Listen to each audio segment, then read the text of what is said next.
Hi, everyone. Thanks so very much for coming to the final presentations for the Seattle Startup Weekend EDU for 2020. We are going to be doing presentations. Before we get into that, I'd sort of like to go through an overview of what we do and how we're going to do it. Let me find my screen share here.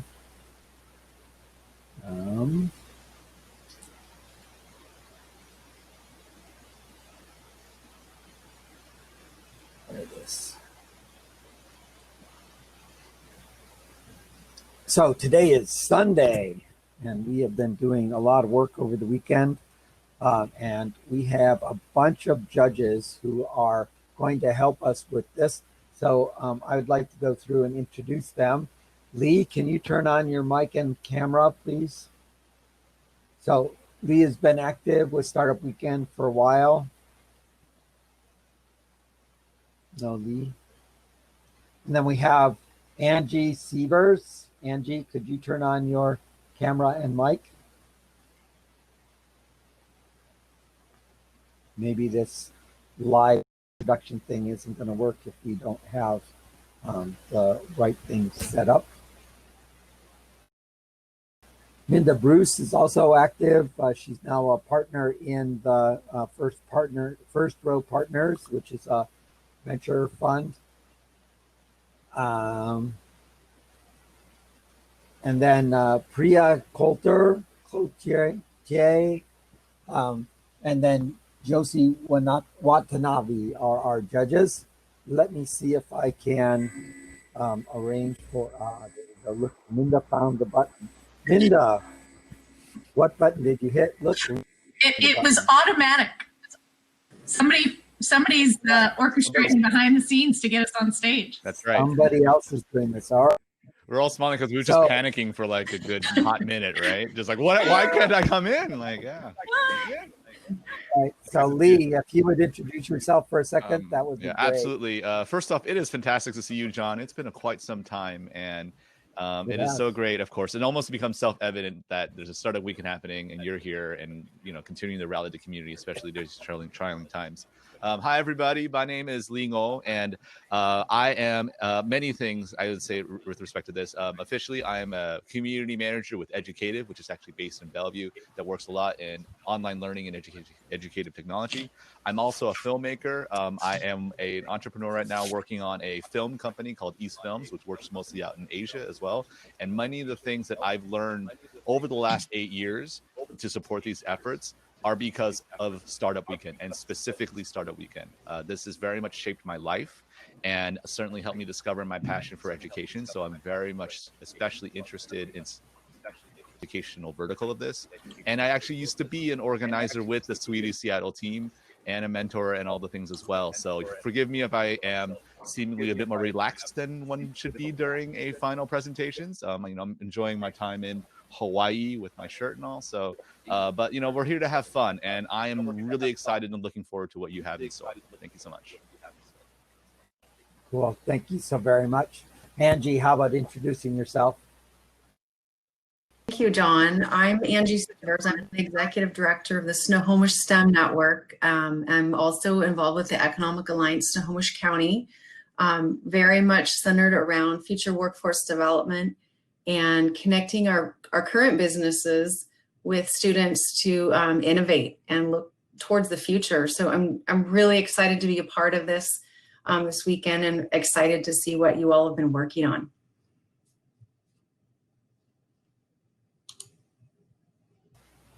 So very much. I really appreciate it. Minda, how about you?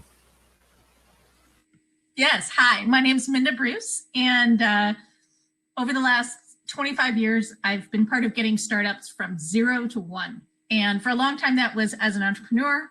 And in the last few years now, that has taken shape as being an investor in those companies. And so I am co-founder of First Row Partners, and we invest in early stage startups. I think it was either last year or the year before I got to be a mentor for this event, and I've long regarded it as one of the best run and highly orchestrated startup weekends that really draws a really unique crowd with a lot of great ideas So I'm really excited to sort of get a chance to see what the teams have come up with this year.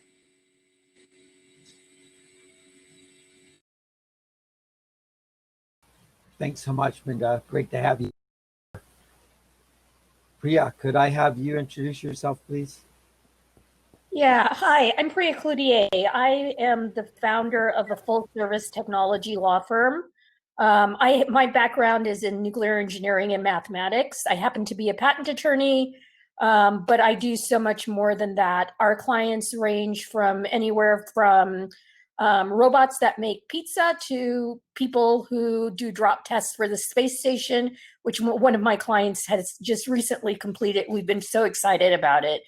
I've been in the startup space for the last 15 years. And again, my clients range everything from an idea all the way to exit or merger.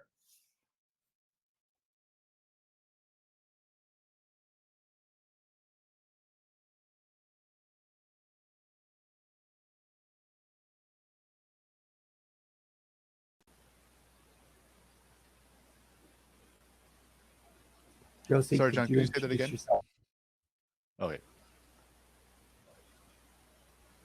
Hi, John. I think you told me that it's my turn to introduce myself. My name is Josie Watanabe, and I actually work at the library with Jay. I work in student success, and what we do, the main focus of my job is to really connect teens with workforce development and paid opportunities. I'm also on the executive board of YALSA, which is the Young Adult Library Association. And our job, we think about nationally, how do we support librarians and library staff in getting teens future ready? It's great to be here. This is my first time as a judge, and so it sounds like a really exciting and fun adventure. So thanks for inviting me. Cool. Thanks so very much. I really appreciate all of you participating this weekend. So I'm going to have Thibaut take you off the stage, and then we will proceed with a little bit more. We have a bunch of descriptions of what we're working on a little bit. Well,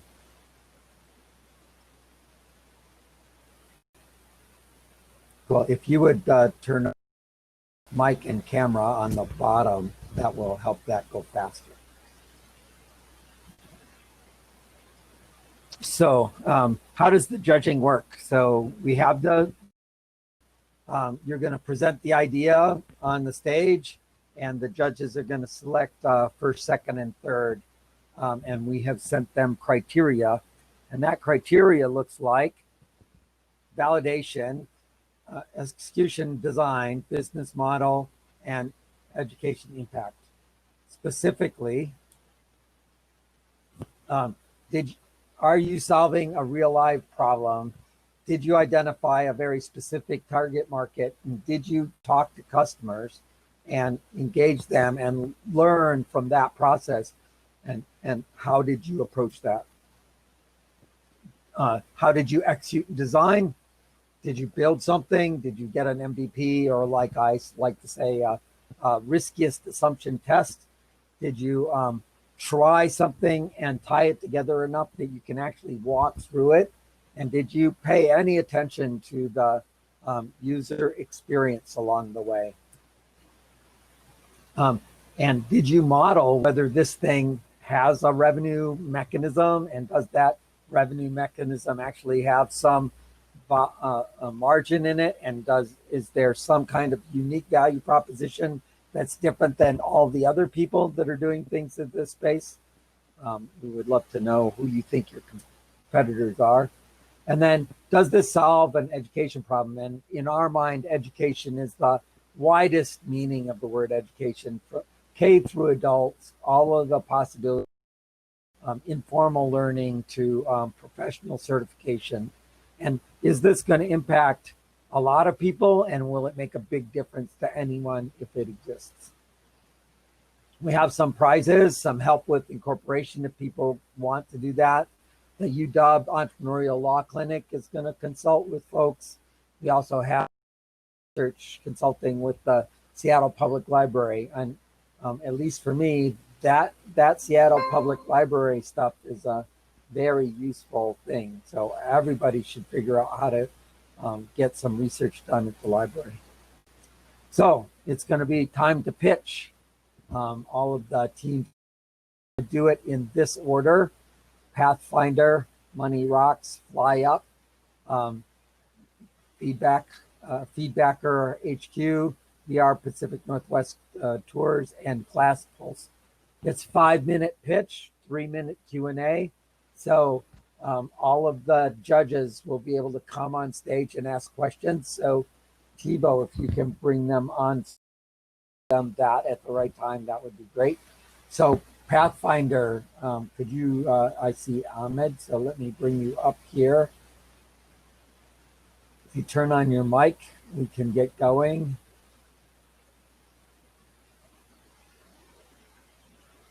Hello. So we're going to do 6 sessions. Each of those sessions is going to be 5 minutes long. And we're going to take a 4-minute break between everything. And are you ready, Ahmed? Do you want to share your screen? Yeah, doing that.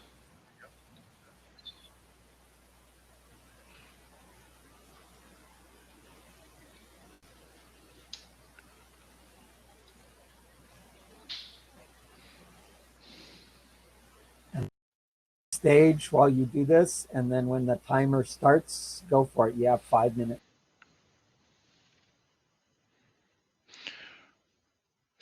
Hello, everyone. I am Ahmed, and we are Pathfinder. We want to empower young people to find the right fulfilling career path. The reason we decided to work on this project is that we ourselves faced a problem, our friends and our family as well. And this problem is choosing which career suits you and fulfills you, and especially that making a choice lasts for a long period before you can change it. We found that young people in general are anxious and uncertain because of the same thing by doing some research. And especially today with the changes in technology, people who work in the more traditional jobs are finding themselves in a strange world, especially as well with COVID. If you did not like your job in the first place, now you probably hate it. We did some market analysis and we found that in the US and in Europe, there are 120 million young people, out of which 30 million demand career counseling. Some solutions exist already, of which one is the most prevalent is the aptitude and character tests that choose the career for you. They are questions that generalize you and answers that can't define you. And we call it a wrong solution because it's someone else choosing it for you, although you are the one who should choose your career. And to enable you to do that, we decided to bring something completely new to the table that no other existing platform or service provides, which is having an online scalable platform that use gamified career storytelling and interactive job experiences. I will explain this in more details. But to begin, let's imagine all the careers in the world under one tree. You begin with sciences and arts, and then you can dig deeper into different levels of abstraction from sciences all the way down to web development as an example. And to explain it, we built a small prototype. Let's imagine Jasmine, a high schooler, 16-year-old who wants to know her place in the world. She hears about our application, she creates a profile, she chooses some interests and experiences, and she enters the world. She meets a wizard. The wizard welcomes her to the world where she will be a hero and asks her if she's interested in sciences or arts. As a first step, she goes for sciences and she begins her journey. After a few steps, she runs into a broken robot, and the wizard tells her that in order to fix it, she needs to learn programming and reprogram it. She then begins a small snippet of an abstracted explanation of what programming is. Through this small video or interaction, she learns a little bit about it, and then now it's time to fix the robot. She's given a problem similar to what she just learned, and she solves it. The robot is back on its feet, and now she either decides to go deeper into what software development is, or she can, if she's not interested, she would go back to the abstraction tree. Now, when it comes to the business model, Pathfinder plays a central role between students and schools. So students use it, schools buy bulk subscriptions, and we have this concept called educators where they create content in exchange for money.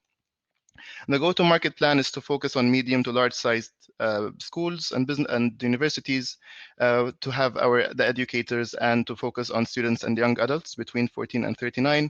We surveyed more than 50 people, and we got a 70% interest in trying our platform. Compared to our competitors, we believe we can be cheaper and have more features. In more details, compared to some of the more similar platforms, the other platforms provide things to read, videos to watch, and job matching, but nothing like we have. When it comes to subscriptions, we would like to provide a free personal subscription, a premium one for small and medium-sized schools, and for partners that have a big number of licenses.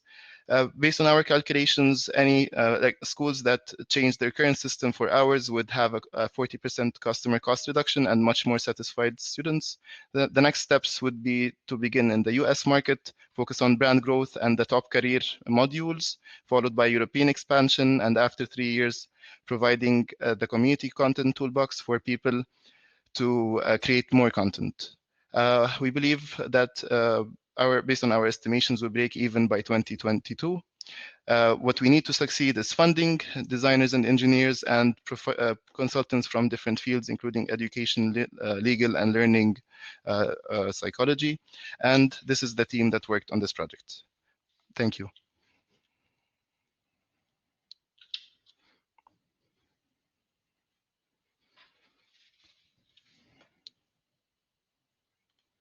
With that, and then they can ask some questions. Hi, my name is Mandel. I'll ask a first question. Thanks for a great presentation, by the way. I really enjoyed hearing such like a big idea, and it relates to my 16-year-old twins who are sort of getting curious about this kind of thing. One of the things you said really struck me, which is the value proposition to the schools. So you're looking to really sort of reduce the number of personnel needed, just use it as a replacement. Can you tell me a little bit more about how you see the career counselors working with the solution versus having it replace them, or what you had in mind there? I'm sorry, there's a lot of echo, and I couldn't hear the question that well. Sorry. Can you hear me better now? Or? Yes. Okay. So the question was really about the value proposition for schools, how much the career counselors would work with this as a solution, or if it would replace them. What is your idea for how the schools would change the way they do career counseling as a result? So this is something I wouldn't say I have thought through how career counselors would be affected, but even through our surveys, people still do like career counseling. So it's something that's beneficial for them. So I imagine this could really augment it. You know, no matter how much time you spend with one person, it's still useful to spend hours on an app and just discuss it with one person.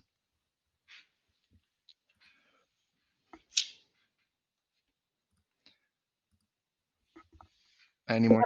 Question. I'm sorry, I was trying to turn my mic on. So I'm quite aware of this ed tech space.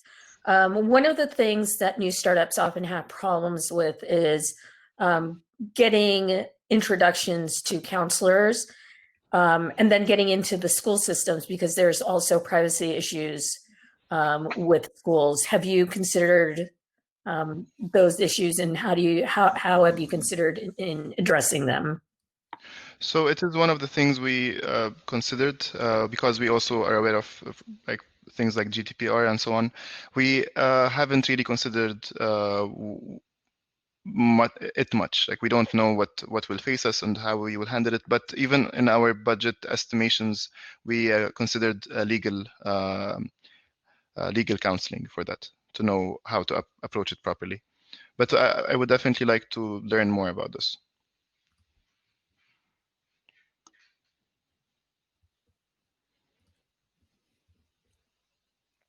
Can everyone hear me? Mm-hmm. So the first thing I want to say is I'm very nerdy, and the name resonates strongly with me as someone who discovered Dungeons and Dragons via Pathfinder. And I thought the greatest potential that I saw in this is what you described as gamified storytelling experiences. And I see so much potential, especially amongst the demographic you want to pursue, that can help that discovery process through that level of engagement, right? So I'd love, definitely, if you continue with this project, please explore that. My question is a bit of a tough one, which is, the competition around essentially career development is pretty fierce and also quite plentiful. And this kind of problem has persisted for a long time. In your opinion, or I guess in the team's opinion, why haven't people solved this yet? And what are the lingering problems that you perhaps with this solution hope to overcome? John, is it possible to have my team join as well, in case others Sure. would like to discuss? If your team would raise their hands, then we can pull them on screen. One or two people, but not all of them. All right. And meanwhile, I can answer. Meanwhile, I can answer from my own opinion about this. I think one of the main reasons this was not tackled, we have not researched what others what others have tried to accomplish and failed, or let's say, why did they not try a similar approach? But I believe it's probably because these areas are controlled maybe by people who think about these things from an older perspective, and it's kind of something that waited for the newer generation that grew up, with video games to kind of think about it in that way. I think there's a lot of problems out there that have still not been revamped in a similar approach. I hope this answers the question. If it doesn't. One more question.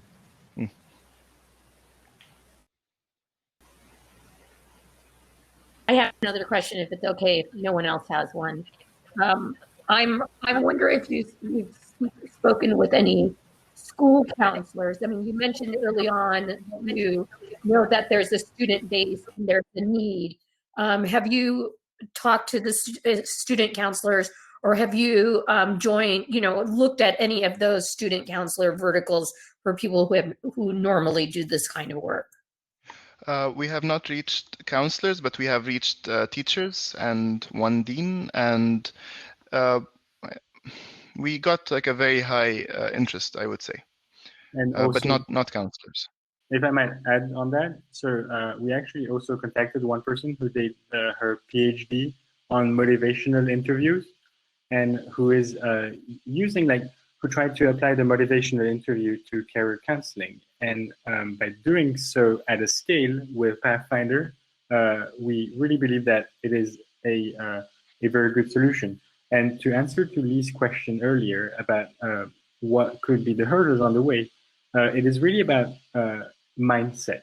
And we think that right now, the current mindset of career counselors is that it always has worked this way. I've always sent out my questionnaire, they fill it, and then I tell them, you're going to be a chef. And this is the wrong way to do. And this is why we want to change it. It's going to be a slow process, but we think that we might shake things up a little bit inside.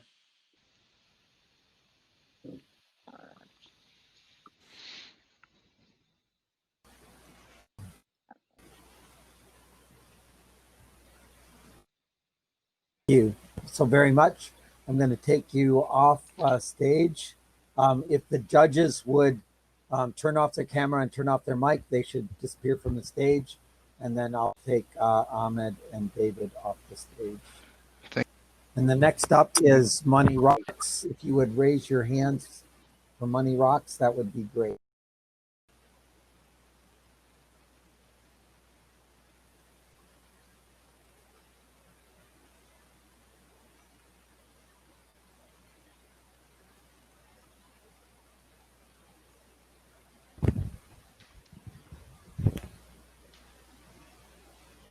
Hi, Sophie. Hi, John. Can you share your screen, please? Absolutely.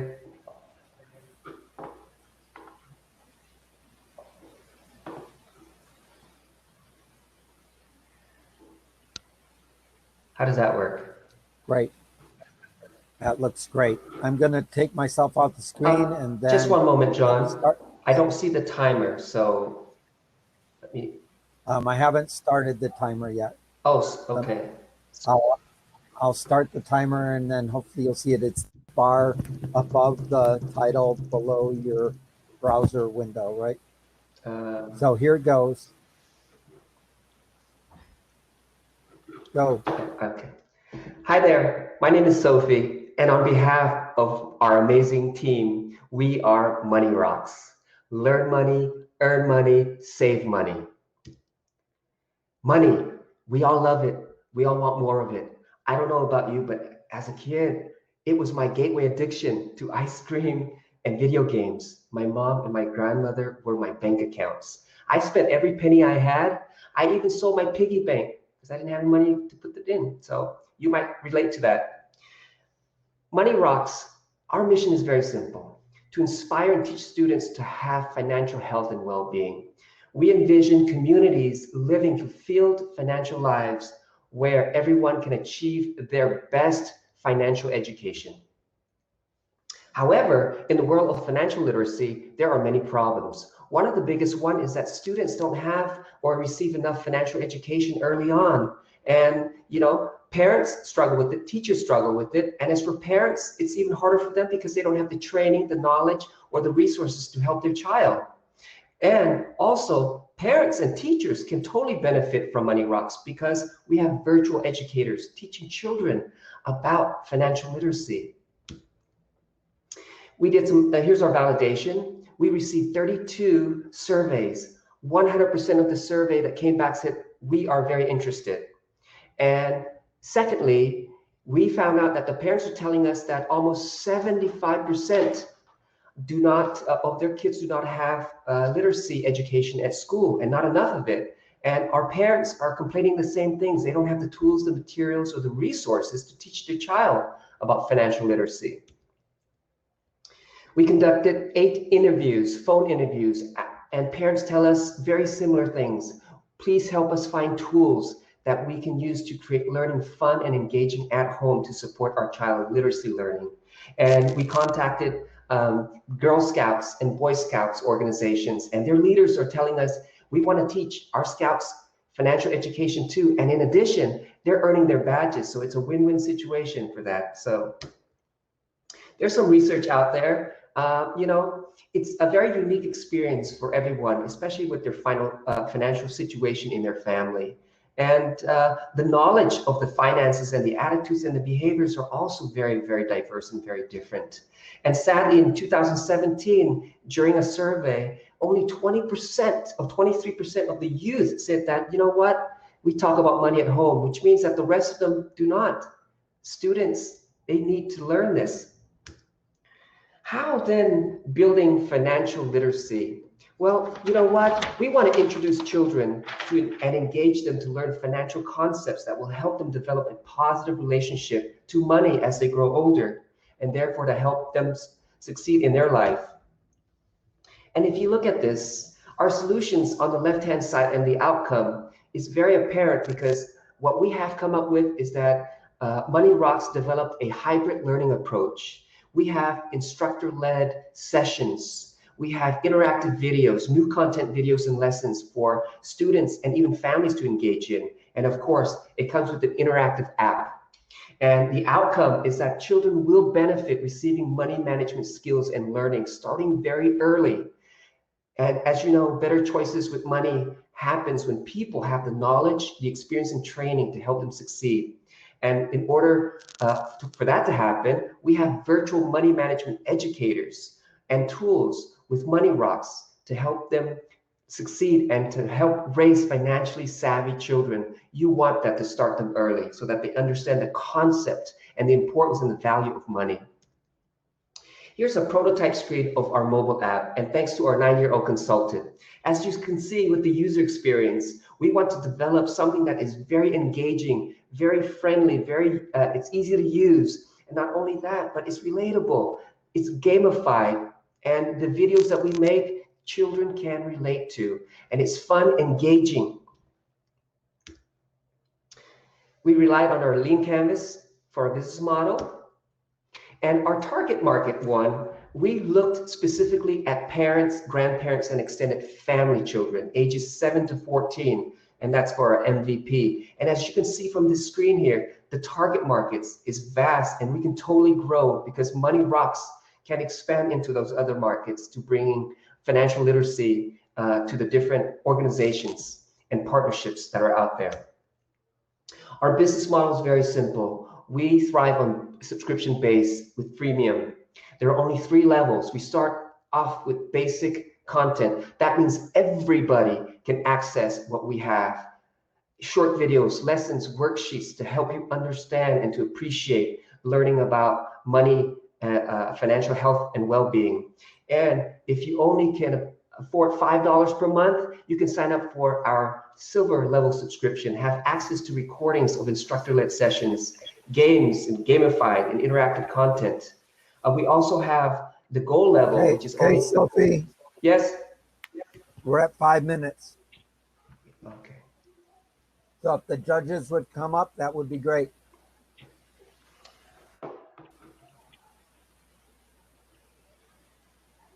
You have to turn on your mics and camera. Good. Thank you. I would be interested in knowing what your competition looks like, your current competition. Yes, I was just getting to that slide. Our current competition, there's only one organization or company out there called Saving Spree, and it's only gamified. There is nothing more than a child playing a game and learning about financial literacy.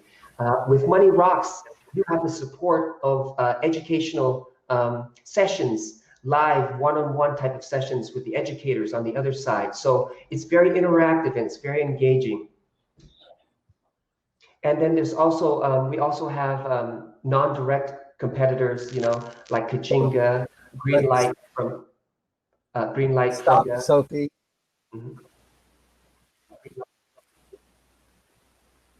So, anybody got a question? I do, yes. So, you know, I think, of course, I think it's very, you did a great job with just emphasizing the importance of financial literacy. I mean, even to this day, wish I, instead of the classes I took when I was a younger person, understood accounting more, understood taxes more, understood stocks and bonds and investment and, you know, these kinds of things that ensure a sort of permanence that many people just don't have any access to. And I wish there was ways that people thought about those particular kinds of financial literacy that applied to a much younger age, where like younger people just got more involved in these kinds of things. So my question is, I mean, I thank you for the competition question because that was going to be my question for you. But what I will say is my sort of overview is what you're proposing is, you know, online content, video content, etc. Especially in the era of COVID, that is now the norm. Your solution is essentially what people not only can do alternatively, which is what people used to propose, that's all we can do right now. So I'd like to know a little bit more about how does Money Rocks differentiate itself, make itself seem really special so that this is the brand we turn to rather than competitors or even YouTube or other online opportunities that already exist and are very well familiar with for people. Thank you, Lee. That's a great question. And, you know, most of the videos that are out there, they're static, you know, they've been created, they've been previously recorded. We try to update on our content and to always bring fresh ideas on a monthly basis and roll them out. And people who do sign up for those subscriptions, they will be the first to have access to it. And so, and on top of that, but the fact that we have our educators doing these virtual sessions, it makes it very engaging. And kids, you know, if you can connect with them and you can relate to them and engage them, and then use that and also give them access so that they can actually on their own or with their family engage themselves with our app. It is, the user experience is very complete. They can learn with a financial educator on one end and then go home and run the app, try all the different apps, apply what they learn. So that's why we think Money Rocks is so different. I had a quick question for you, Sophie. When you were doing your customer interviews, I noticed that the questions seemed really broad. One of my favorite questions during customer discovery is to ask how they're solving the problem today. Did you ask a question like that, and what did you learn? my colleague Nagesh could answer that. So, sure. So while we were designing the questions, right? So, well, we were doing some research before we went to this and said most, if not all, of the competitors focused on having some kind of, a debit card or expenses and everything related with that.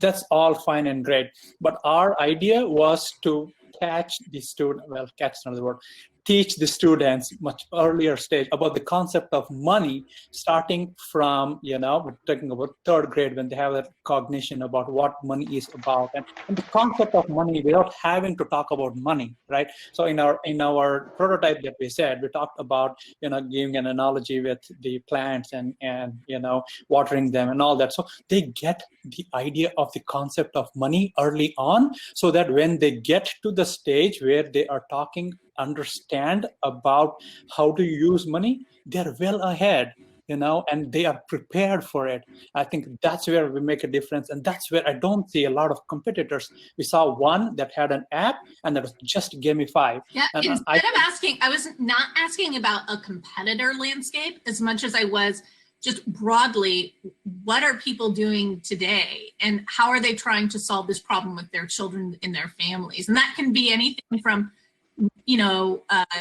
conversation or things like that. I was really curious just to be inside sort of like how much people are really trying to solve this today versus, if there's not a big market for it because they aren't trying to solve it.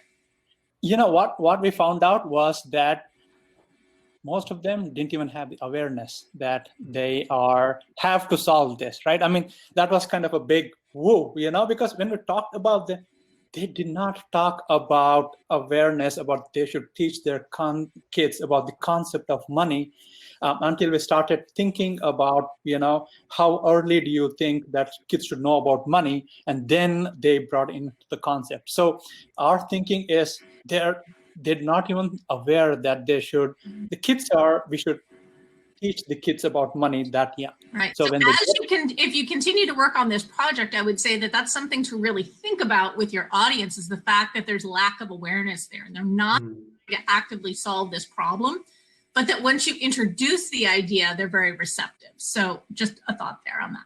Thanks. Okay. Good point. Hi. I was just gonna kind of dovetail that question and point that Minda made. I was thinking culturally, there are differences about once you create that awareness, how you educate, address, engage. What did you explore in that realm, including offering it in different languages? I can answer that question. We have, Angie, we have such a diverse cross-cultural team. And I mean, with more than 35 years of business experiences combined and 20 years of education combined, and myself, I've had 10 years of experience being in the classroom, working with low-income, impoverished communities. I see what's out there. I live it and I breathe it. Kids need to learn this money concept. Doesn't matter what communities they're in. And the fact that we can access the different cultural, because our team is very diverse, we have different cultural background. I think that leverages Money Rocks to be an important program and a solution to society in general. And as you can see, anyone has access to it. They can get it for free and enjoy as much of it as they can. If they want something more, then they can always upgrade that. Hi, this is Josie. I had a question about the motivation within the app. So Sophie, you said you were super motivated by money. I don't think kids are intrinsically motivated for financial literacy. So how would you create that motivation for them and their parents? Oh, that's a great question. Nagesh, why don't you go ahead and answer that one? Yeah, and great question. I mean, we thought about it for quite a bit, and especially for the kids that are in the early stages, the idea is to talk about money without talking about money in the terms of analogies, right? In terms of talking about how they understand the concept of what money can do, what is saving, what is investment, how it grows. Get them to understand the concept, and then introduce with the money. Thank you so very much. I'm going to take you guys off and we're going to go on to the next speaker. Judges, if you would turn off your camera and your microphone, that will clear the screen for us. Thank you all so much. Thank you, John. Great job, Nagesh. Thank you. Mm-hmm.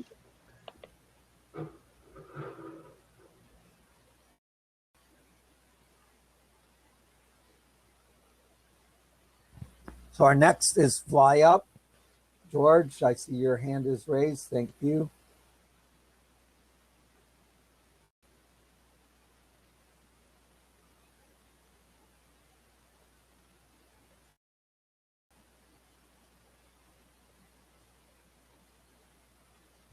Can you turn on your mic? Good.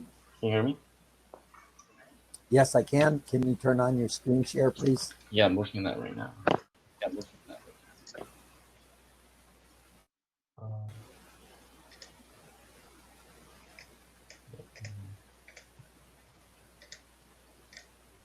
Cool. Guys, I'm going to get off the screen and then I'm going to turn on the top. I have 5 minutes. Sorry, can you tell me when you start? Because I can't see the screen right now. John, have you started?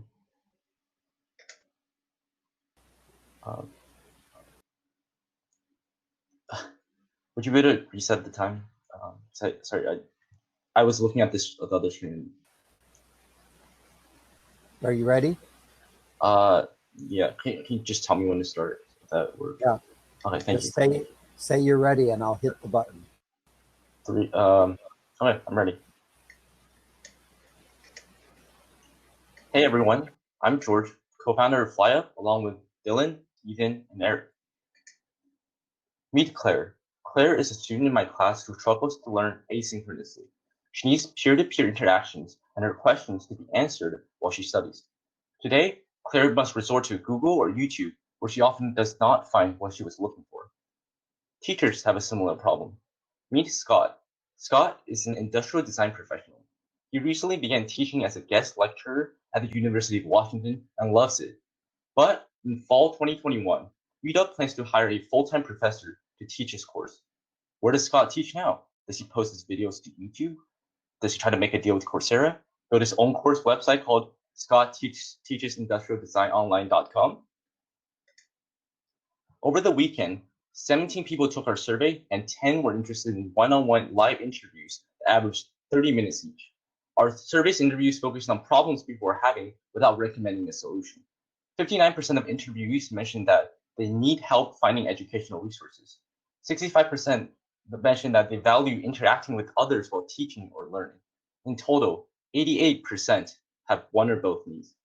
Our target market has two segments, one for organizations or non-professional teachers who want to share their knowledge, one for avid learners of all subjects who enjoy live lessons. FlyUp is a platform designed to connect people like Scott and Claire so that they can teach and learn together through live classes. Users interested in learning can receive individualized help through this online format and find specialized classes as opposed to recorded videos and mainly career-focused courses on MOOCs like Coursera. Users interested in teaching will be able to closely engage with students, maintain a source of income, and gain valuable teaching experience.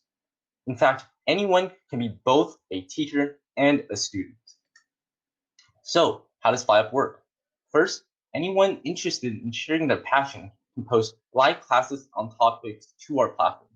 Then, others can filter, search, and sign up for classes they want based on duration, price, and subject. If you can't find a course, simply request one. For our business model, FlyUp will be brokering transactions between learners and teachers. Teachers can set their own price per student per class, which then students will pay to enroll. FlyUp takes 10% of the teacher revenue in exchange for making the connection, processing the payment, and providing a platform for the classes. For example, if Scott was teaching an industrial design class at FlyUp, and he sets admissions at $20 per person, 5 students signing up for his class means FlyUp will pay Scott $90 directly. Today, our MVP is a website, tryflyup.com, where anyone can request topics to learn or show interest in teaching. We then manually match learners with teachers and set up external video calls for them with our MVP. FlyUp is happy to announce that we have our first teacher committed. Dylan, a founding engineer at a Y Combinator-backed startup, is offering live sessions on startup product management and developer marketing. At the same time, Dylan, who has been interested in learning about clinical drug trials but couldn't find anything online, requested that class on our website. With this approach, our team will learn the most with a minimal amount of work. In the coming weeks, we'll reach out to our networks and get commitments from industry professionals filling one side of our marketplace, the classes with a wide range of interesting topics like cooking, 3D modeling, and more. Next, we'll start email and social media campaigns to reach potential students who might have other subjects they're interested in or want to teach, which they can then bring to our platform. Through this, we hope to create a positive feedback loop where students bring teachers and teachers bring students. Join the collaborative education movement today by going to trysflyup.com and signing up for newsletters and early access. Thank you.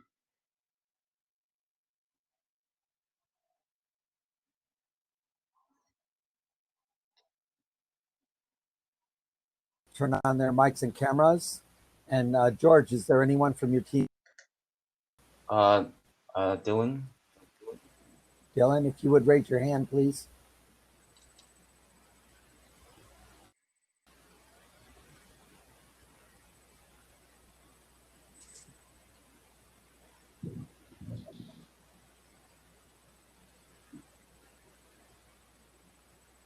May I go first? Yes, please. FlyUp, great presentation. And something just leaped out to me as I was looking at that, especially the monetization model where you had the students and the price numbers above their head and the teachers as well. And it made me think of how right now, especially in this age of online learning, for every parent that I've met, they are stressed out of their minds over this experience, largely because they know that their children are not getting the level of attention that they need, right? And when I saw that model on your site, it looked like potentially this monetization of attention that you could be going for, where a teacher could price a course at some rate, and the more students that sign up for that course ends up being cheaper for those students because like they get less attention for the course. Maybe that's okay for them, while the teacher might, of course, make a little bit more on an increasing returns rate if they're having more people part of their class. Just something I thought that was really inspired by this presentation, and that's usually a great thing if your work inspires people to think in a collaborative way with you. I think in general, my questions are going to be kind of similar to some of the other presentations in that this is it's my questions are largely about differentiation again, especially since we are learning online now, and I guess the question is, what are the needs that are existing out there that this is trying to address? Like, what is like this clear crystal problem? Because what I saw, I think in the earlier slides, is that you've got a couple of problems that you're trying to kill two birds with one stone. And I just would like more clarification on that. Right. So from our surveys, we've interviewed 10 people by call, like we mentioned, 30 minutes each. So we really asked them questions and follow-up questions, but we didn't try to push a solution on them. We're just kind of identifying the problems. And most of them mentioned that they would like to be able to personally kind of interact with their teachers and fellow students online courses, which is currently lacking because if you take a website like Coursera, for example, right, they have all the courses are pre-recorded. There isn't any kind of interactions you can have with teachers and students. And the other thing was that people often had problems finding kind of niche resources or niche topics they want to learn about.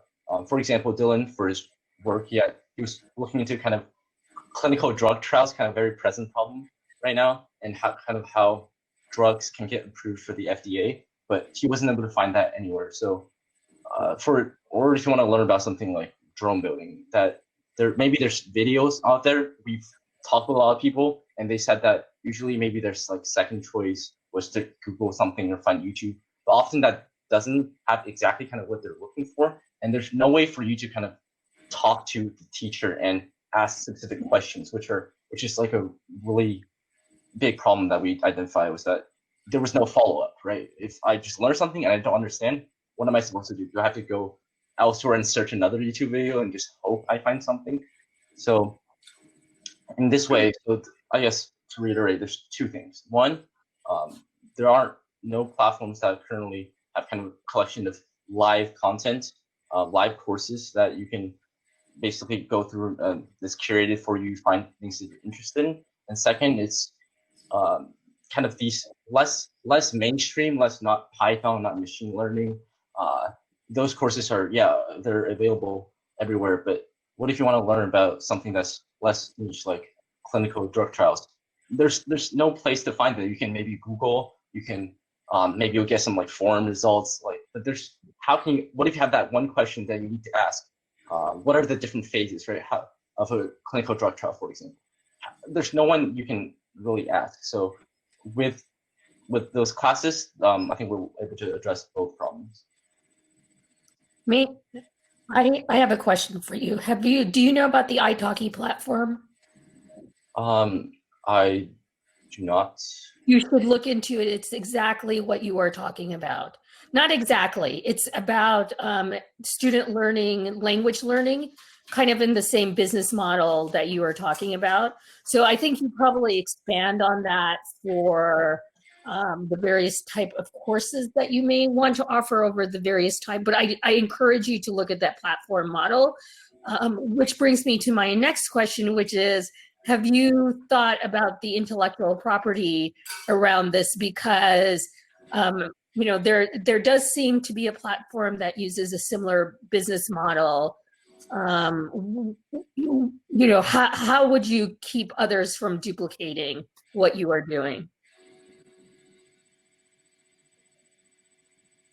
Dylan, do you have something? Yeah, I mean, with any company, it's about who does it better, right? And who's able to kind of get and retain their users. So I think the language learning one is interesting, and we'll definitely look at that. But I think this idea of very personalized live courses, we'd be the first to market and really first to kind of grab some market share, and hopefully we can maintain that. Because we have that head start, we'll be able to keep building and creating more content, and hopefully get some kind of network effect from that. I had one more question. Yeah, I have a question. At the beginning of the presentation, you really hooked me with the idea that students were struggling with asynchronous learning. And live sessions are definitely one way to address it, but I was just curious if you kind of thought any more deeply about that, and just sort of student success. There's a lot of people that sign up for courses, maybe go to one, and then they just sort of drop off. And sort of what's the strategy for increasing engagement given these sorts of mediums being a challenge?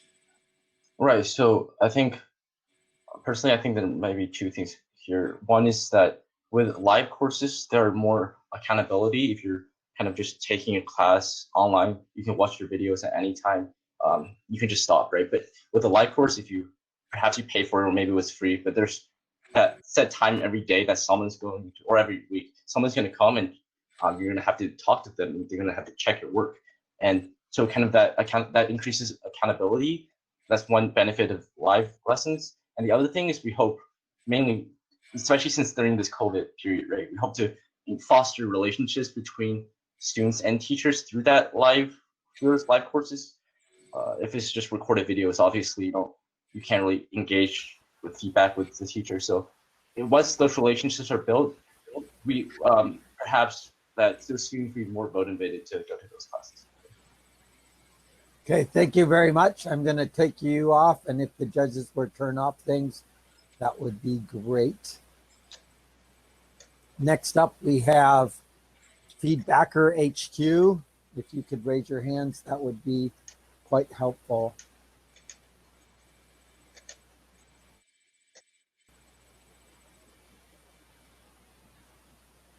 Hi, Nicole, I see you. And I also see Angie. Angie could turn off her mic and camera. That'd be great.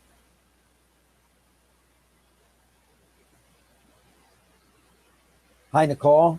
Can Hello. you turn on your screen sharing, please? Yes.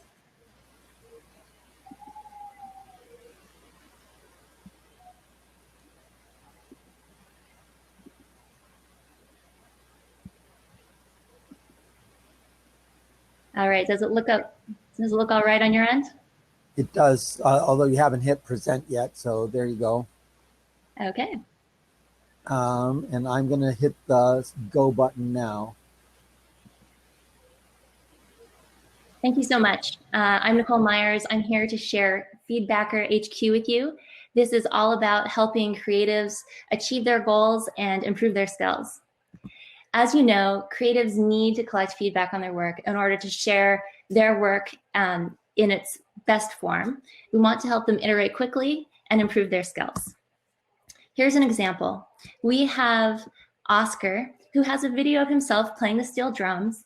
He's looking for advice from an expert, and he finds on Feedbacker HQ this profile of Ian.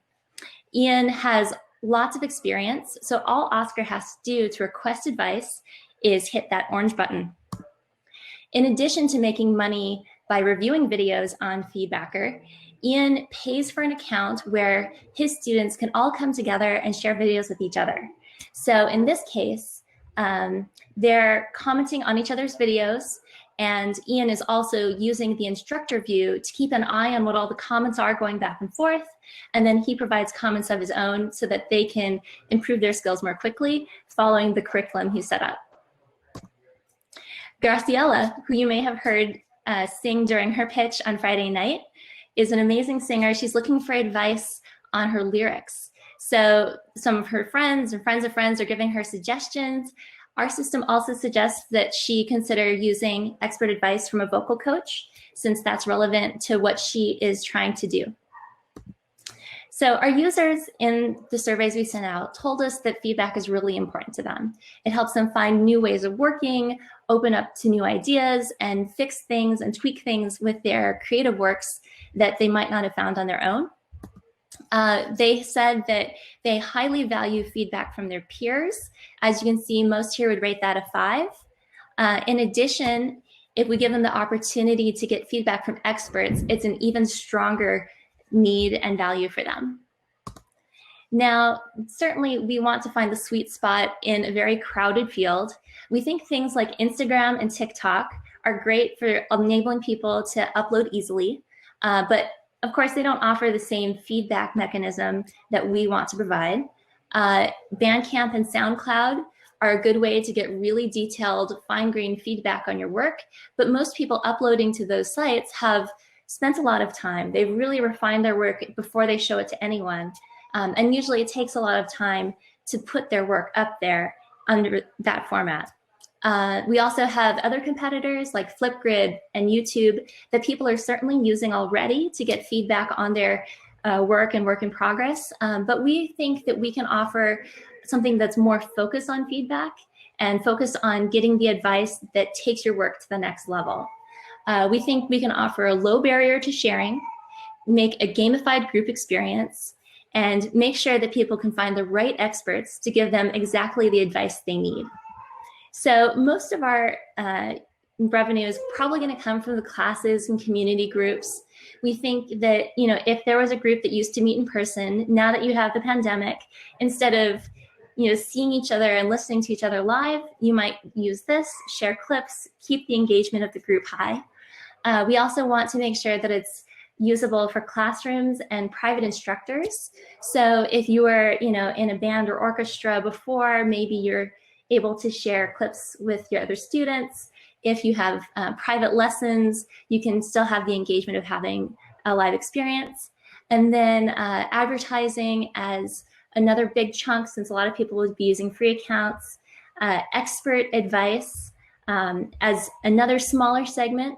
We want to make sure that experts get a lot of money from doing this for us because we really value being able to draw them to our platform.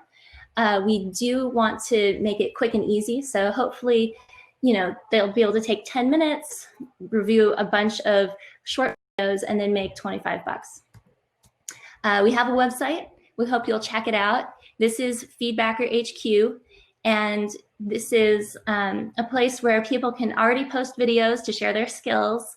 We're also very music oriented at the start. So we're going to be trying to draw people in from the music community. As you can see, our team has both the technical and product management expertise to make this happen.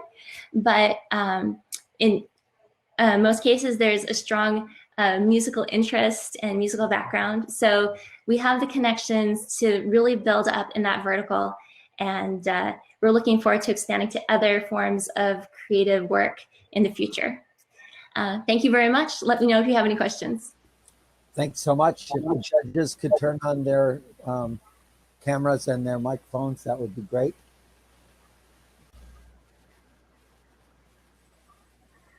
Go for it, Lee. You were right to presume that I wanted to ask a question. It's as someone who's a filmmaker and an artist, and mostly has been a closeted one until recently decided to combine entrepreneurship and my love for film. Yes. Like feedback is critical, right? And it's also stressful, and it's highly subjective. And so before I go and ask a question, I want to give a shout out to anybody from the Floop team. I think I saw at least one person, because Floop, especially with Startup Weekend Seattle Education, was the top winner and the global startup competitor as well. That did Floop stands for Feedback Loop, and it's a fantastic app in that regard. Just any everyone's there, big shout out. So the big thing I'd say that I have for this app is that question of subjective information, right? You said, Nicole, several times about like the information that they need, right? What if it's information that isn't actually what they need? Or what if it's like for whatever amount that they're being paid for, that it doesn't end up being very helpful? All of this is bundled in this big question of customer validation that you have, which is essentially, can you prove to me that somebody not only sees this as valuable, but also sees this as something that I would pay for in order to advance my career? All right. Well, certainly we want our experts and anyone else on the platform to give the best advice they can. We think they're incentivized to do that because they're getting paid. That we have a star rating system to make sure that people who do give good feedback rise to the top and are recognized for that. We want people to be able to tip other users and give other users badges if they're especially good at giving the feedback. And then I think a lot of the experts will also see it as lead generation for them. So they have an incentive to look at each person reaching out to them as a potential student or someone who might be a client of theirs in the future. And then they can give them advice that gives them a taste of what it would be like to have that person as an instructor.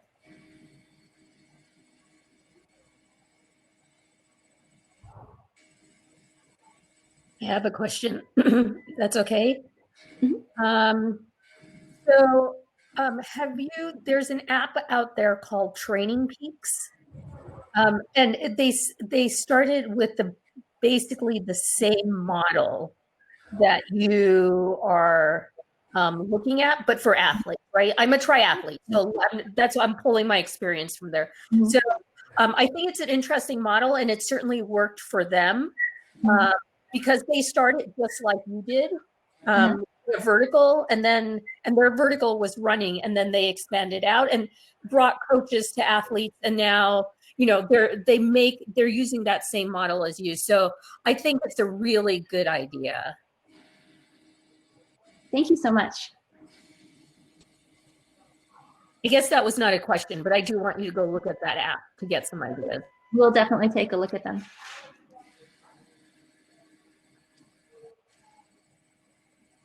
I was wondering how much you thought about the user experience. I didn't really see a prototype or anything like that. Can you describe sort of how you see presenting, these video snippets and just like what sort of UX ideas did you have about the details? Okay. Well, first we wanted to surface the ones that you are explicitly invited to review, either by your friends or by someone who's paying you. Then we'll look at the tags that you've set up as interests and highlight the next ones in that community that might be interesting. We might also have local event like group oriented things so that people who live close to you are surfaced for you. And then, you can also just search. This is really in, the mobile format. But then, of course, we'll have other views, as I tried to demonstrate for the instructor view, for instance. We want the instructors to have kind of a bird's eye view so they can keep an eye on their students and make sure everyone's going in the right direction. One more question.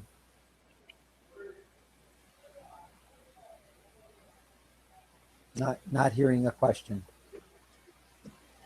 Okay, thanks. We'll take folks off the screen, and then if judges could turn off the mic and camera, we'll bring up VRPR Pacific Northwest Tours. Adam, if you would raise your hand, that would be great. Nicole, could you stop sharing your screen, please?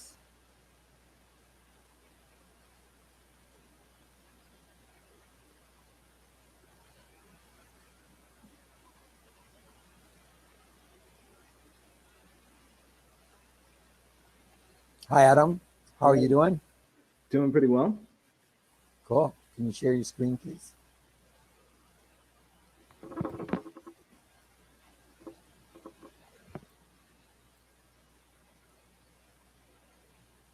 Is it sharing? Nope, not yet.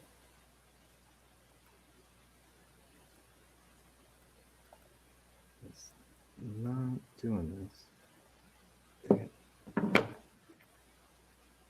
Sharing.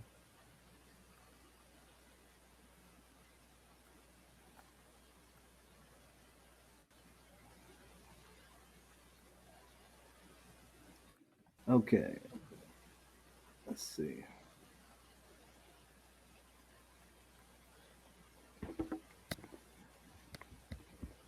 I'm trying to.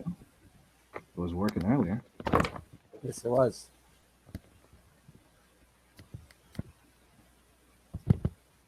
Cancel. There you go, Minda. Oh, no, that's Minda coming on. Okay. I might have to refresh.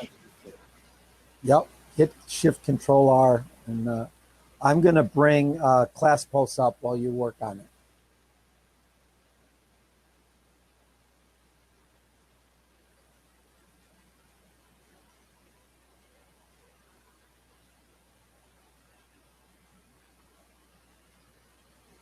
So Harmon, are you ready? Oh. It's not letting me share right now. You may have to restart your browser. I'm going to go with Harmon and do that, and you work on doing the screen share a little bit, and then we'll come back. Okay, Harmon. Hi guys, can you hear me okay? Cool. Could you share your screen? Yeah, let me see. Boom. Okay. Cool. Can you see? I'm going to click the button now. Okay. Hey everyone, we're Class Pulse, and our mission statement is that students deserve to be heard, especially when it comes to issues like mental health. If you want to reach out, please connect with us on classpulse.co or connect with us on Twitter. Now, we all know that social and emotional well-being is central to academic success. Students can't learn if something is blocking them mentally from learning, but current surveying tools fall short in assessing that. Some of them lack compliance around private student data. You can't just use SurveyMonkey. And all of them lack seamless integration. They are platforms on top of the existing tools that teachers have to use, requiring them to learn even more stuff and be even more overloaded. Adults are also making some bold assumptions about the scale of this issue, and it's a lot bigger than we might realize. But the good part is teachers really care. They're just overworked and underfunded, and they need some help. We found this out through some customer validation. We did over 100 teacher and student surveys, and 63% of teachers volunteered their email after the survey, and 44% of students did. We collected a total of 53 emails of people who wanted to continue to engage and conversate about this issue. We also did person-to-person interviews and received a lot of positive feedback. Here's some quotes that we were able to get. And I wanted to point out that teachers have some existing tools, but they might only work once a year, or they might only use them once a year or once a quarter. And that can make it very easy for issues to fall through the cracks of the students' emotional ups and downs. The pandemic has also made it more difficult to assess this stuff. And some teachers assume that students would reach out if they are in dire need. And that's a bold assumption. This contrasts with students who say that teachers don't care or that they can't be bothered with everything that's going on, and that they want an open, anytime platform that they can access without hesitation. Here's some more quantitative data. People agree that student mental health has an impact on academic performance. They agree that remote learning has made it tougher to express to teachers how they're doing. And both teachers and students want to have a platform that can more regularly collect data about how students are doing with their workload, with life events, and a way to collect that data. So we want to regularly check mood over time, emotions around school events and at-home issues, and even societal issues like COVID and the Black Lives Matter protests. So when these sorts of events happen, administrators immediately want to send out surveys.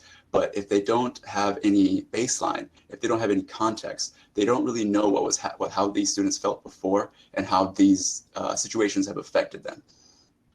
So the long-term aim of Class Pulse is to collect frequent, real-time data and assess it over time. We want to create a comfortable space that normalizes these conversations, and we want it to be purpose-built. So we deal with all the privacy and compliance issues that Google Forms might not. And we want to integrate with existing tools to make it easy for teachers, tools like Zoom and LRM software.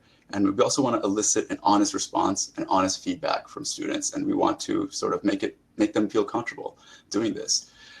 Here's an example mock-up of a Zoom marketplace integration where as teachers are assessing, they can also, as teachers are lecturing, they can also assess student well-being in Zoom surveys in real time. And this makes up for a lack of in-person contact. We would also have a mobile application where stakeholders could access this data, they could gain insights, and even be nudged to respond when there is an issue.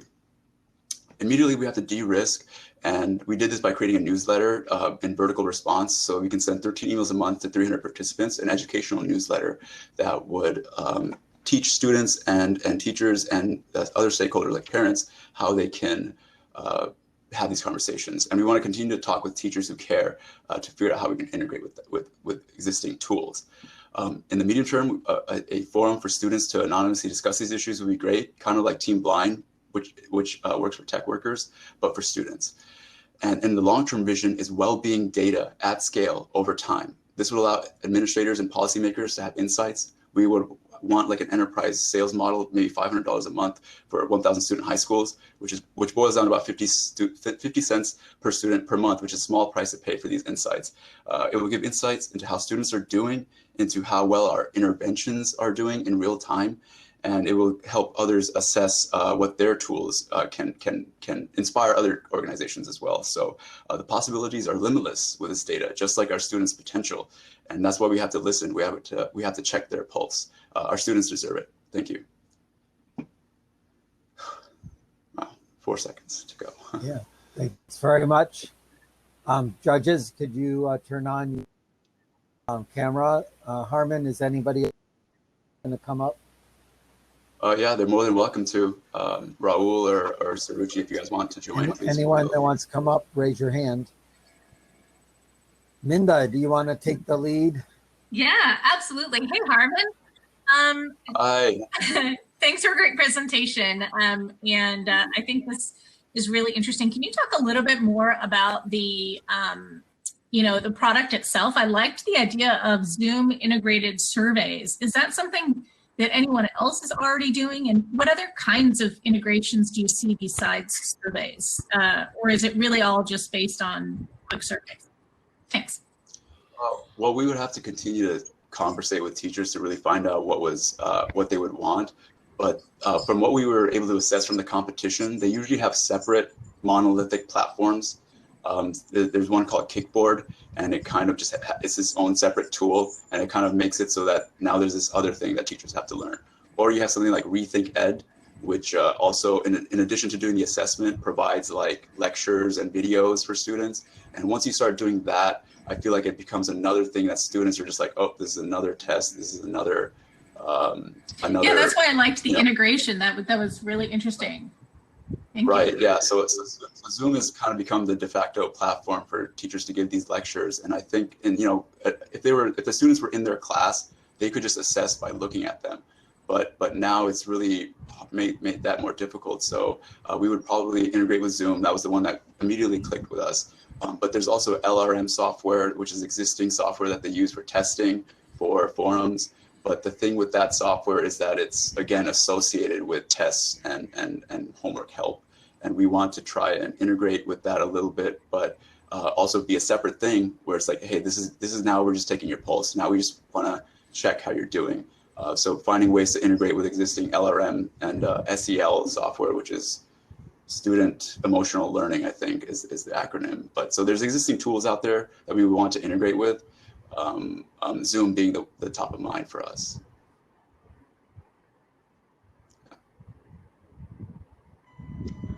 Hi, this is Josie. So I love this idea that you can, get a pulse on students, thinking about long-term effects, getting data often. I think one question I have is, how will you interact with the school's data system? So schools have data sharing agreements that are very complex. So how would you do that? And second, do you have alternative models to making money besides charging schools? Because I feel like teens would actually really want to interact with this and have it be their own social emotional app. So could they interact with it independently outside of their school? Yeah, man, okay, so I guess let me just answer let me answer them in reverse order, since that one, the last one you asked is like the most top of mind.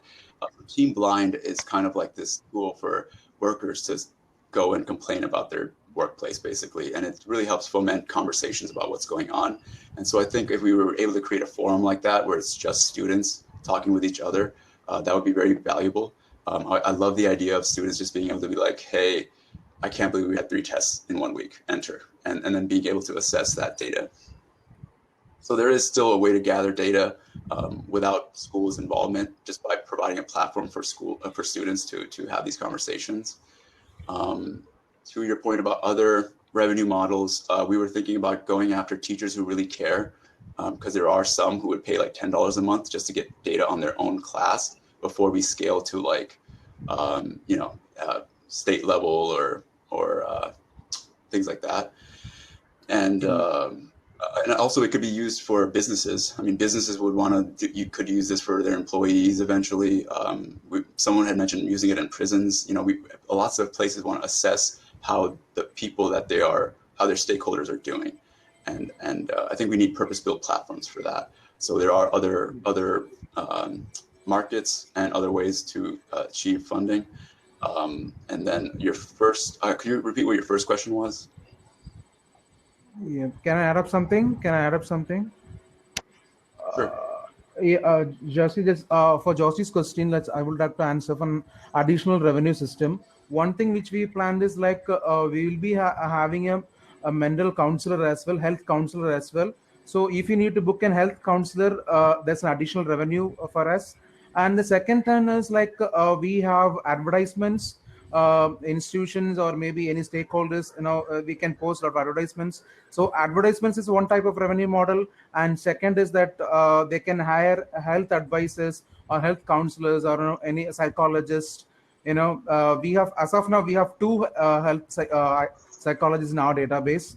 Maybe I have talked with them. They're mental coaches, happiness coaches. They're volunteering us to do the service. So that is also an alternative revenue model. 2 days, we have to think much. We can just think of alternative revenue models. Yeah. So once we kind of create the platform where these conversations are happening and the stakeholders are all in one place, there's really a lot you can do with just that. Like as Raul mentioned. Have you looked at platforms in the area of human resources? Yes, I took some notes. I remember there's some huge HR kind of conglomerate, SHRM, I think it was, and so yes, and so that is one other avenue we can approach. Hold on. My question was not because I wanted you to partner with them, but because I do think there's some, some platforms that are very similar. I don't know if they're very similar to yours that exist in the HR area. And the one that comes to mind is Mental Notes. So you may want to go out in the world and look at them. So that's just a suggestion. But my other question is, have you considered plugging AI into this at all? Yeah, I mean, so I was mentioning like students saying stuff like, oh my gosh, that was so tough. That is not a survey, that is not a survey data that can be like easily numerically assessed. So we would have to do something like natural language processing to figure out, what the sentiment analysis on all of these, hundreds of thousands of students, what they're feeling as these events occur in real time. There is some significant IP in this space, so I would encourage you to go out and look at it. Okay, cool. Thank you so very much. I'm going to take you off now, and we're going to bring Adam back on and see what we can do.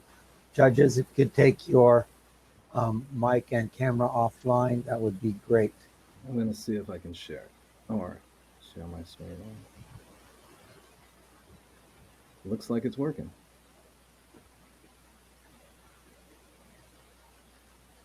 Give me just a moment. Okay. Great work. It's working? It does look like it's working. Can you see it? I can. And go. Can we give it a second to load? Okay. Hi, my name is Adam Powers, and I'm a teacher, a VR developer, and an entrepreneur. And the project we want to share with you today is called VR Pacific Northwest Tours, a new way to travel. Did you know there is a rainforest in Washington? Many people here in Washington have never visited the whole rainforest or any of the other amazing landmarks through the Pacific Northwest. Our virtual reality tours will change that by capturing these locations in VR and sharing the Pacific Northwest with those who statistically will never get a chance to visit these amazing locations. Through the use of VR, we're seeking to connect people to planet and foster environmental stewardship. Before I go on telling you about this project, I wanted to introduce you to somebody special to me. Let's see. Well, I'm just going to leave the picture up here. It's my grandmother. She's 93 years old. The other day, I got a chance to bring virtual reality to her. And what she told me was this was amazing, but she let me know there were many other people in her senior living home that could also experience this great opportunity to see the world through in a safe and COVID space. So she is not the only one facing this problem. Right now, we are all feeling distance from the people we love and from the planet we love. And especially with the burning forest in the rainforest, it's really taking us away from the planet. So we decided to come up with a solution. And our solution was to create VR tours where we could bring these amazing landscapes to people in places like the library, senior center, and schools. And we even found a market for private parties. But this is not the first time we are doing it. We actually already started a pilot program to go to the whole rainforest, capture it in virtual reality, and bring it to our community.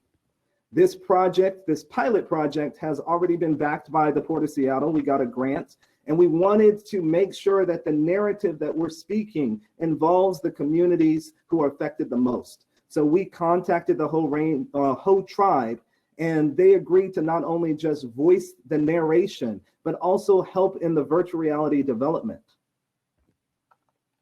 Why now?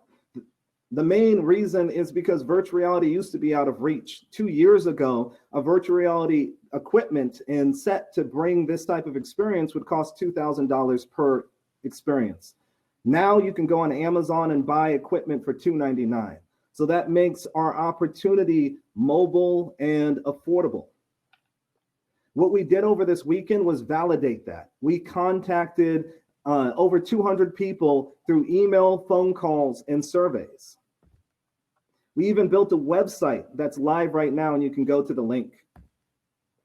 Our validation showed very clear interest from teachers, community center directors, and we even talked to Seattle librarians who informed us that VR projects have already been well attended at the local library system. We validated a couple of different markets, but the top tier were libraries and senior centers. They showed the most interest. But our market research also showed that after-school programming and even private events were an opportunity for us.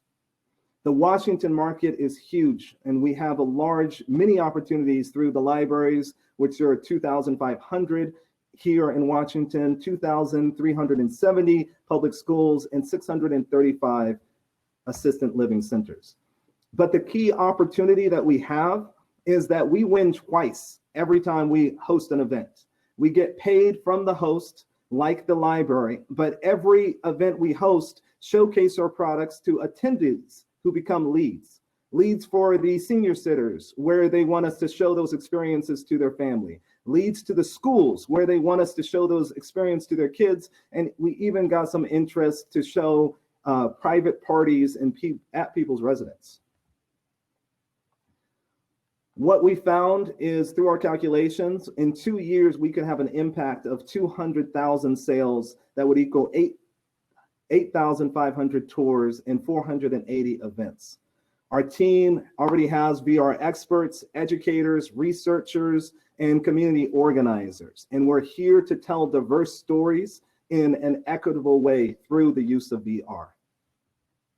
Once again, my name is Adam Powers. The project is called Virtual Reality Pacific Northwest Tours, and thank you for the opportunity to pitch this idea.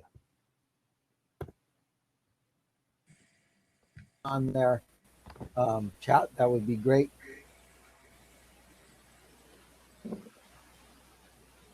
Minda, you want to get start off?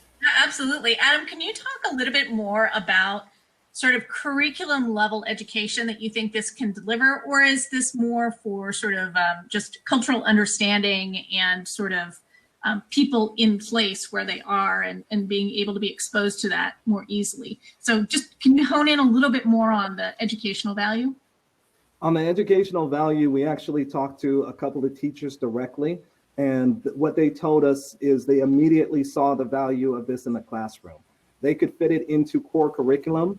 Specifically, 7th graders apparently have to take a Pacific Northwest section. And the teacher was like, look, I could take this, put it right into my classroom.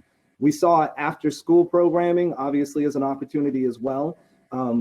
We got our mentors let us know that the opportunity of revenue in the school system wasn't necessarily there. So we should look for after school and alternative resources, but it would be relevant, obviously, for multiple reasons: history, geography, and attaching directly to that Pacific Northwest curriculum. Thank you. Have a question? Adam, it's been a while, gosh. I know. That's time for Store Eyes, yeah. You know, I was really hooked in on the presentation when you talked about your grandmother and you talked about the potential for senior citizens in particular who, regardless of the circumstances we're in, are not able to enjoy these experiences in the same way.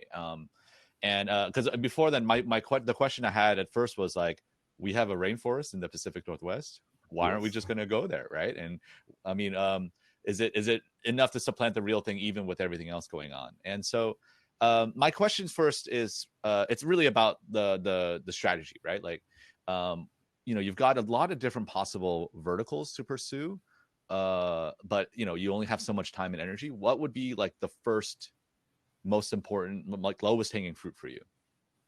Lowest hanging fruit would be the library system. It's already been proven through our research that the library hosts virtual reality courses. They do pay. I work for a nonprofit that I developed, and we work with the library. So it would be a very consistent COVID opportunity. Now, we also saw through our market research that assistant living centers were very interested, And we even got a letter of intent from one that says they would love us to come down. So those were the two top tier verticals where we saw revenue. Obviously, the goal and the mission is to get it into schools. And we would even want to set up a kickback program where we could bring it into the juvenile detention centers. But that wouldn't be so focused on revenue. That would be a secondary market. Hey, Adam, did you consider partnership with the science centers? In my previous work, I've worked with the Pacific Science Center. So yes, they would fall more into a potential grant partner where we could go for larger capital, getting grants to go to other places like Mount Rainier, Strawberry Beach in Oregon. And so when it comes to financial support, especially with grants and foundations, we would team up with organizations like that.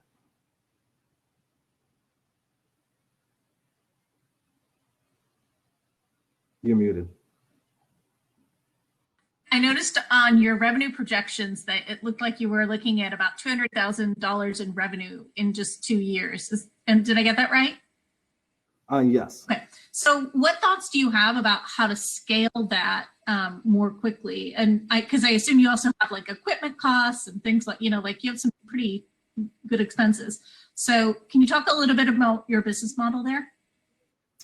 Yes, the business model would allow us to pretty much, once we buy the equipment, the headsets, we integrate our content on there, where right now we're going through grants to develop the content. So that actually does not come into our overall expense report because we're working with science centers and the Port of Seattle to develop the content. When we have the equipment, it is just sending units of 2 people to these locations. I ran another business, umpiring business, where you have and send 2 umpires to a field, they do the event, they come back, they drop.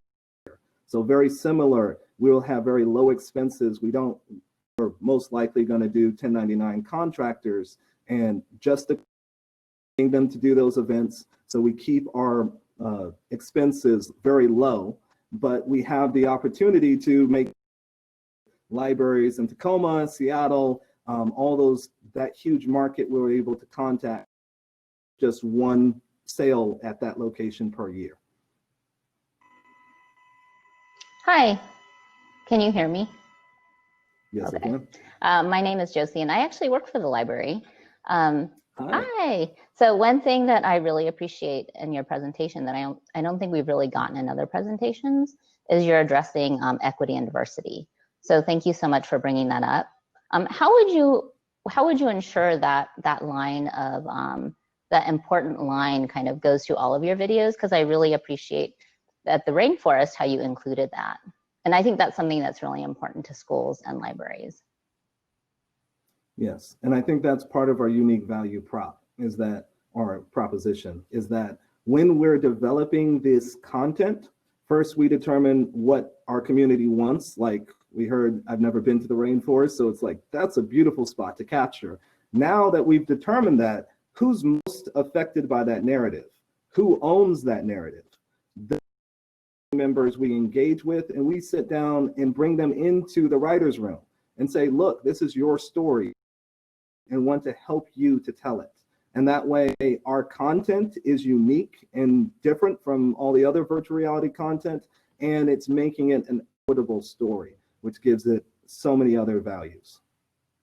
So did that answer the question?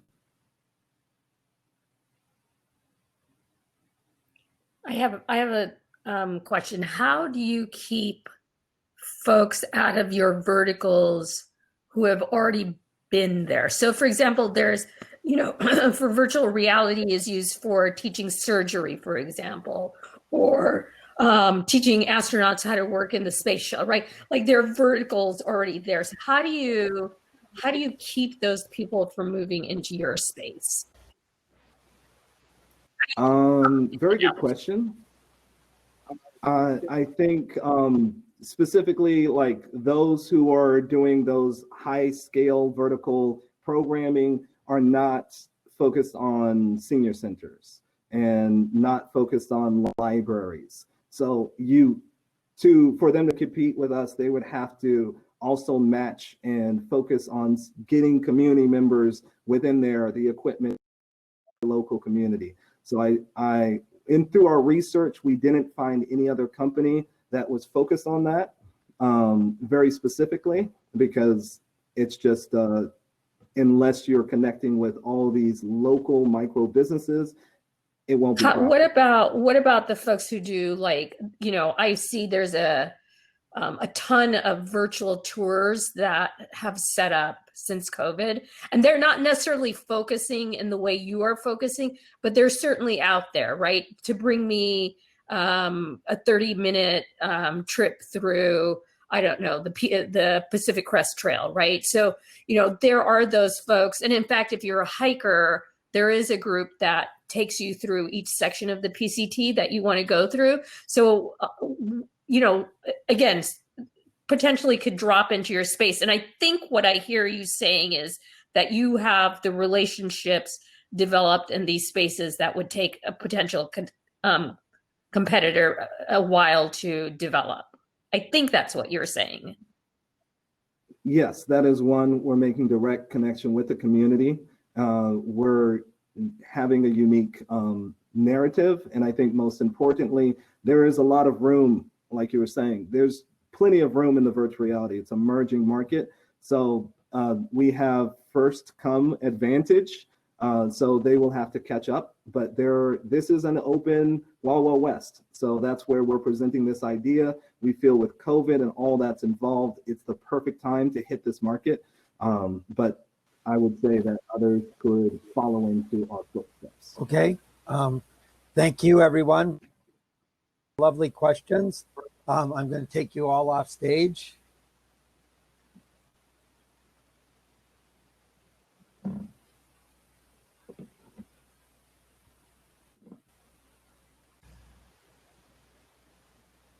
Hi, everyone. While I'm doing all of this work, we're in the process of getting set up. So you've heard some wonderful, that timing thing. You heard some wonderful pitches, and now you're going to have the opportunity to mingle with your tables while the judges talk among themselves about how this will work. And then we're going to, they're going to vote. And then when they get done, we'll bring them back up on stage. And so we're going to stop the presenting, and you should mingle. You can double click on tables to move around, so don't feel stuck at the one table, but visit the people that you, and then we'll be back in a little bit. Okay, welcome back, everyone. So we have done it. Congrats! Like, this is the final moment of this event, and the first thing I want everyone to do is stand up if you can, stretch, and I'll ask you to also raise your hand, raise your arm, basically. Move it back behind your back and tap yourselves on the back, because you really did a ton of work and did a great job building those startups in just a weekend. So it was amazing to watch. I'm going to go through a few slides, a few things just to wrap things up and before we announce the winners. So the first thing is that we want to thank everyone who made this possible. I'll start with a big thank you to John. So if you can clap in the chat, John did a fantastic job leading us through this weekend, calling all those stand-ups, right, every hour and 30 minutes, making sure that you made progress every single minute of this event. So thanks again for making this possible. Thanks again also for introducing all of us to Remo. Turns out like this was a great platform for us to meet and build companies. Also, thank you to our judges, our mentors, the entire organizing team. I wish I could bring you all on stage like we do in physical events. And all of you made it possible. And actually, most importantly, all of you participating, right? Willing to give a weekend to work on the startup with everyone you've met this weekend. This is only possible because of your motivation, your energy, your willingness to stay online through this weekend. We also had global sponsors that made it easier for you to put websites online, and a few local sponsors that helped put together the event and also will offer prizes for the winning teams. The thing I want you to take away from this is really the community. Your community will be the #1 thing that helps you succeed at your startup journey. And we wanted to share a few things. So first off is the Seattle Public Library and the Library to Business program. And actually, I'll bring Jay on stage to maybe just say a few words about this. So Jay, I'm bringing you up here, and you can turn on your camera and microphone to appear right here. Hi, everybody. Can you hear me?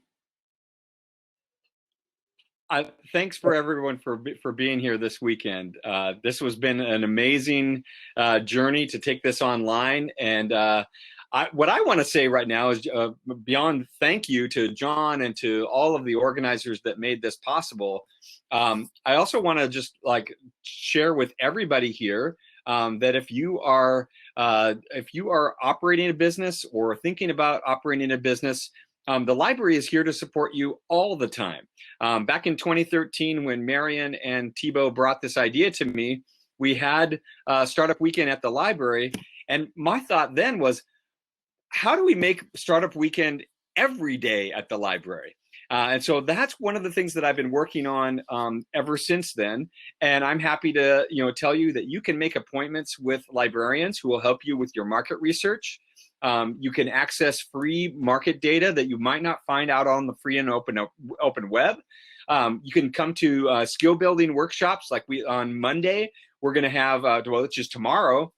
We're going to have a class on how to refine and your online marketing and how to think strategically about marketing online. And then the last thing there is that there is an ecosystem of people who are here to help you, many of whom you've met this weekend, but many beyond that too. And I can help you, and my 9 colleagues who are amazing can also help you connect with those organizations too. So spl.org/business is where you can do all of that. So don't hesitate to reach out to us, because we are here to help, and we have capacity, and we're ready to be here for you virtually to start and grow those businesses. Amazing. Thank you. And the other few resources we want to share, again, I recommend taking a screenshot of this slide. Basically, open coffee, get to meet other fellow entrepreneurs, and also probably meet John as well to keep getting feedback as you make progress on your idea. Startup Grind, hear stories of other entrepreneurs in the community. Nudex Seattle, a meetup where you'll get to mingle with like-minded entrepreneurs and also learn about interesting tech topics. And then Startup Digest, which is an email list, newsletter that gets sent on a weekly basis about news you probably should know about in the startup ecosystem for Seattle. With that, you can also participate and make this community your own. We're always looking for organizers, like people to volunteer to put together the next Startup Weekend. So if you're interested, let any of us organizers know in Slack or over email, and we'll hook you up. We'll bring you on board for the next event. So take a note of this. And the next thing that we'll do right before announcing the winners, we wanted to give a chance, give feedback to every single one of the teams. And so I'll bring the judges back on stage to go through the teams and share a few notes of feedback for all of you for the work that you did over this weekend. So if the judges can raise their hand, it's going to make it easier for me to bring you on stage. Thank you. And I'm adding you right now.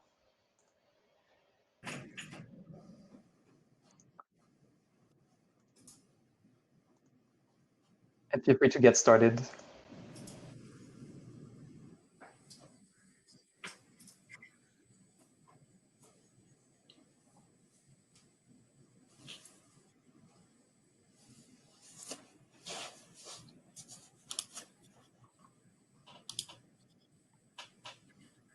Actually, for the first team, for Pathfinder, I'll ask Angie to provide a bit of feedback. Sure. Can you hear me? Yeah? Yeah. Okay, great. It was so exciting to hear about your vision and your plan to support students in exploring their aptitudes and interests. We loved the potential of gaming and storytelling in approach to this problem.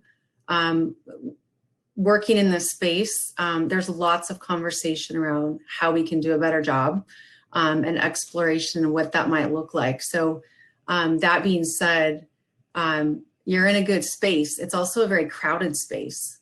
And we believe you have an opportunity to do some more market research and validation as you identify what a really highly effective solution is that supports educators and career counselors in helping students find their true potential and their passions. So we're really excited for you to pursue this and refine it. The other thing we noted is it is hard to get in schools. So in your research and development, you might consider partnering with not only career counselors, but also some leadership and just helping them have some stake in the game so that you're able to position yourself well from a business model standpoint. Josie, did you want to share? Oh, I think we'll go in order. So the next startup, so Lee will take Money Rocks. Hello, Team Money Rocks. How's it going? The one thing I think the judges and I all agreed upon when it comes to Team Money Rocks is that the passion and enthusiasm in the presentation was there, and the desire to work on the issues of financial literacy was apparent. And that's really the first thing you need when it comes to working on any kind of entrepreneurial project like this. The big questions we had were mostly about understanding that financial literacy is a big issue. It requires a lot of specificity when it comes to who you work with, what you want to work on, what you want to educate. And when it comes to resolving all those things, there's so much potential in and of itself to pursue that.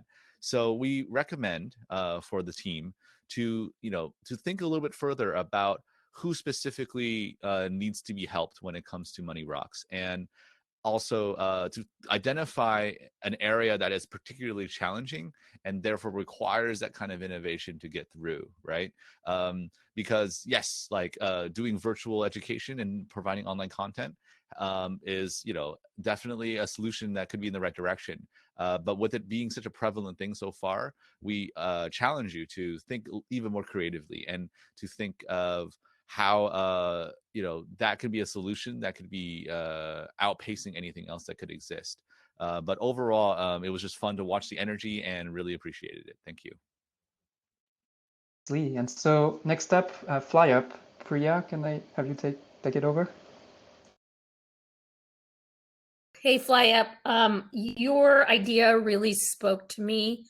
I know with my own teenager taking virtual school now, he was really on the lookout for a higher level French class and ended up taking something in out of France.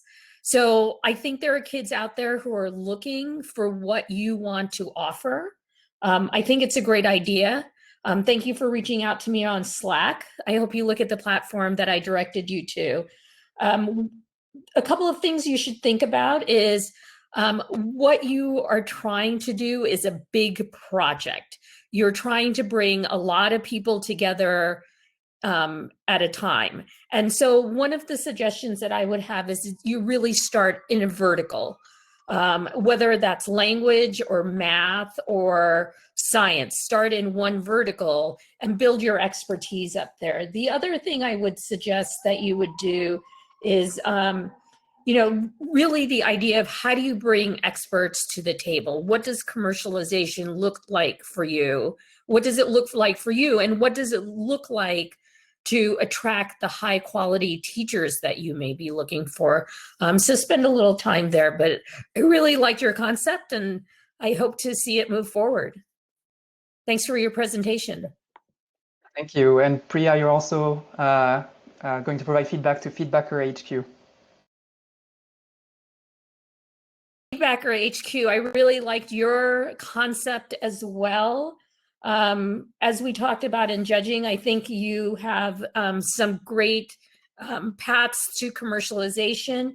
You bring in potential students or people who have this creative outlet who want some feedback to really pull them together with some expertise, which they may not be able to get out in the world, right? One of the other coaches or one of the other judges also mentioned that you allow them to create a bubble bigger than the one they live in, so they would get feedback from someone who's not going to just say, "Hey, you're great," right? Or I think the example that Minda gave was if you see your choir coach and they tell you the same thing every time, that may not be the thing you need. So good job there. Again, I encourage you to look at how you bring in the coaching talent that you're going to need. How do you create enough value in this platform for them to want to spend some time on it? And then, you know, how do you encourage the artists to come in and really see the value of getting the experts to give feedback? So nice job. Good work. Thank you. So next up for VR Pacific Northwest Tours, Josie, I'll have you take that. Hi. So we thought this was a very well executed idea. One of the things that I really liked was it was built with community, and it is really raising voices that historically have not been heard. And I think that's an important part of this project. It was well researched. You understand the landscape very well. In fact, I really liked how you understood that you couldn't probably go into schools, that you would need to select clients in the out of school arena. I think that's very smart. Some big questions that we had though are, how do you scale up? And think about when it's wildly successful. So what else can you do with this library? You're gonna have a library of content. But how can you scale up while also holding on to the voices that need to be heard? Because I think that's an essential part of your project. But I really enjoyed hearing your presentation, and I really appreciate the work that you're doing on this. So thank you. Thank you. And Minda for ClassPulse. Yes. Hey, ClassPulse. So thank you so much for, really thinking about mental health as I think everyone's acknowledging, whether it's students or people at work, that, there are a huge amount of challenges. And I think it was really compelling that you're sort of trying to meet people where they're at in these video platforms and not trying to sort of engage with them with just one more thing. Just realizing the mental load there was, I think, really a good insight.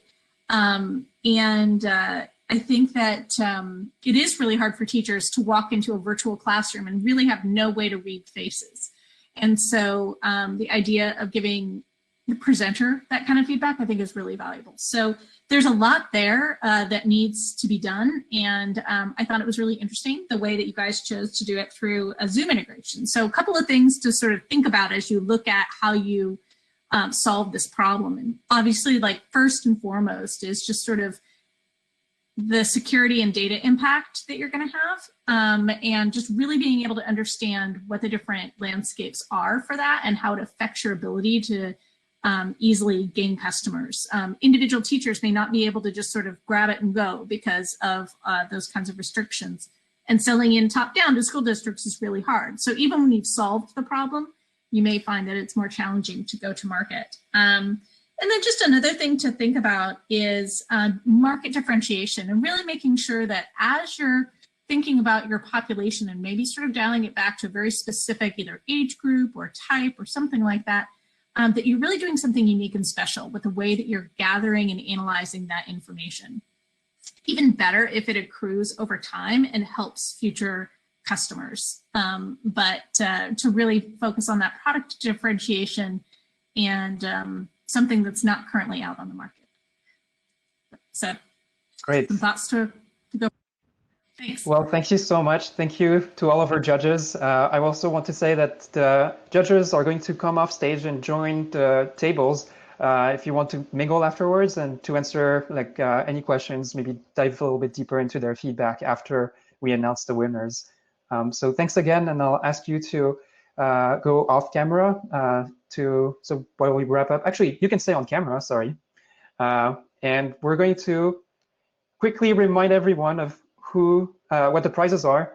So the winner, the top team, will get incorporation guidance from Single File that will help you through actually forming a business entity.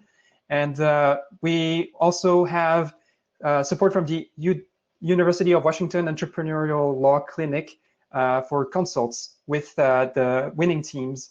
And the Seattle Public Library always offers support for market research, but they'll open dedicated support hours for the winning teams, the 3 winning teams. And you can reach out to Jay for those hours. So without further ado, we are going to announce the winners. And like virtual drum roll, if you're at home, tap on your keyboards.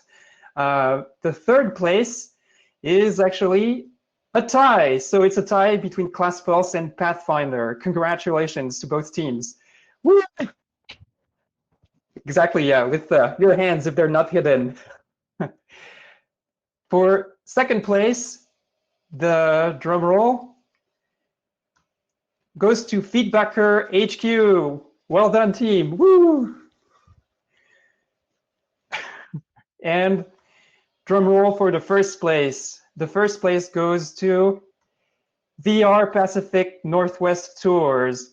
Congratulations to all of our winners for this startup weekend. And with that, I'm going to stop the presentation, and we all get an opportunity to mingle, get to meet each other, unwind. Congratulations again to all of you.